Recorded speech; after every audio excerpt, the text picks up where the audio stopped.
దినోత్సవం రోజున ఒక అమానుష ఘటన చోటు చేసుకుంది. కొంతకాలంగా ఆ అమ్మాయితోనే ప్రేమ వ్యవహారం కొనసాగించినటువంటి గణేష్ గౌతమి పైన కత్తితో దాడి చేసి యాసిడ్ పోసి చంపేయబోయాడు. ఎందుకంటే అమ్మాయికి వేరొకరితో వివాహం కుదిరింది, తనని వదిలేసి ఇంకొకరు వివాహం చేసుకుంటావా, నన్నే మోసగిస్తావా, నన్ను ఈ రకంగా ప్రేమ మాయలో ముంచేసి నన్ను కాదని ఇంకొకరిని పెళ్లి చేసుకుంటామంటూ ఆగ్రహానికి గురైనటువంటి ఆ గణేష్ ఆ అమ్మాయి పైన యాసిడ్తో దాడి చేసి కత్తితో చాలా బలంగా తలపై పొడిచాడు.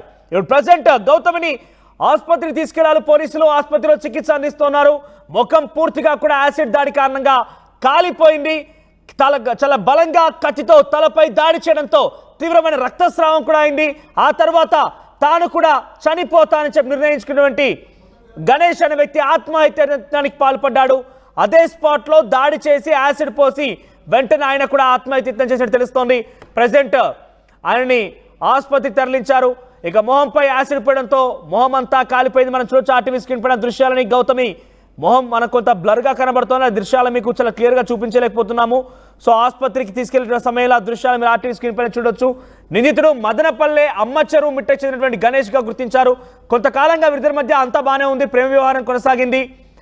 ఆ ప్రేమ వ్యవహారంలో ఇద్దరు కూడా ఒకరినొకరు ఇష్టపడి ప్రేమించుకున్నారు. ఆ తర్వాత గణేష్ని కాదని గౌతమికి వేరే సంబంధాన్ని కుదిర్చారు, వేరే వివాహం కోసం నిశ్చయించారు ఇంట్లో పెద్దలు. సో దాదాపుగా వివాహం కూడా నిశ్చయమైంది. వేరే ఒక వ్యక్తిని నన్ను కాదని మనం వదిలేసి వేరే వారిని పెళ్లి చేసుకుంటామని చెప్పి గణేష్ ఈ దారుణానికి పాల్పడేట్టు తెలుస్తోంది.